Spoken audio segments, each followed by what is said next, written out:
Hi, my name is Cece Anderson. I am a makeup artist and a beauty historian, and I'm here to talk about the upcoming spring trends for 2025 and give you a little bit of backstory as to where they came from. So for our first trend today, we're going to do the one and done shadow look using the Laura Geller palette.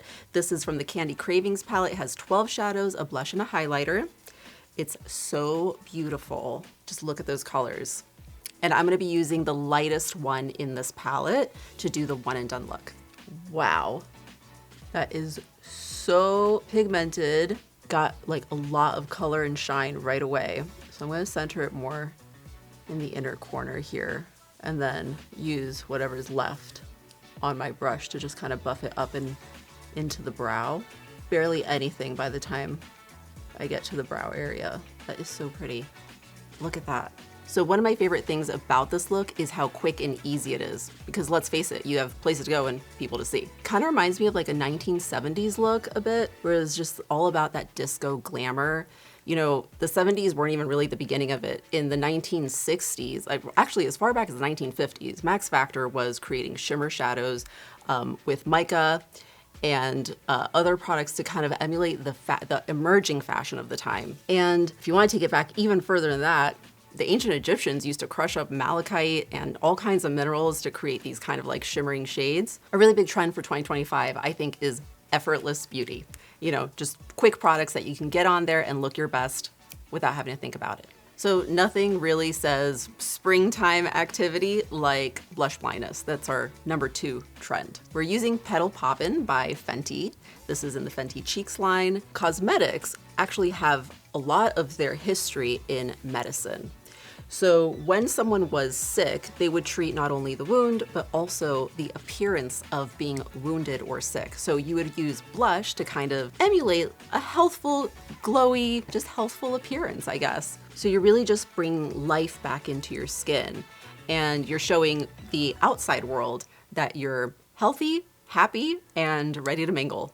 The celebrity that's bringing this trend back is Sabrina Carpenter. Now, what a lot of people don't know is that the 1920s was almost like the first wave of women's liberation when it came to dating and expressing themselves, not only with the way they looked, but who they dated. And I gotta say, nothing screams spring like blush blindness. So I guess blush blindness really is all about fertility, renewed activity, and feeling happy and healthy, and being able to show that to the outer world. And nothing goes better with blush blindness like a bright under eye to make you look more awake. So for our third trend, we are using the Easy Bake and Snatch by Huda Beauty in the color Peach Pie. So this brightening technique, I think, was made popular by Way Bandy and then later by Kevin Aquan in the 1970s and again in the 1990s. But if you trace it back, I mean, Marilyn Monroe really wore a bright center of the face. Her makeup artist, Whitey Snyder, was sort of one of the first to really perfect contour.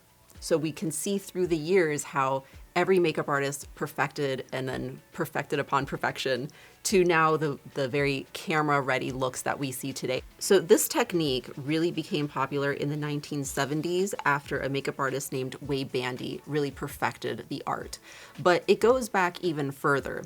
Max Factor began kind of perfecting the face using contour and shadow for the effects of like film stars on camera and the different lighting. Sorry, I'm going kind of crazy because it's so good. Oh my God, look at that brightening. Kevin Aquan, though, made it huge in the 90s. He even wrote a couple books about it, using white powder to kind of like brighten the under eye. Very effective. It really does wonders to make you look more awake and, of course, more youthful. And for our fourth trend, we have a glossy lip.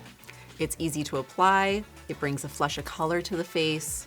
It's really great for the girl on the go who doesn't have time to do a precise lip. And of course, the hydration also screams, I am healthy and I am moisturized. As the film industry on the West Coast was blossoming, on the East Coast, theater was still really big, and the actors of the time were growing in their fame. So women at home wanted to look just like their favorite movie stars or celebrity. It actually became available commercially in 1932.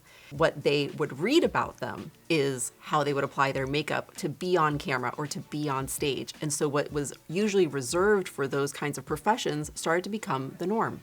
And that's it for our spring trends. Thank you for watching. Don't forget to like, comment, and subscribe. Let us know what your favorite trends are, and we'll see you here very soon. Bye!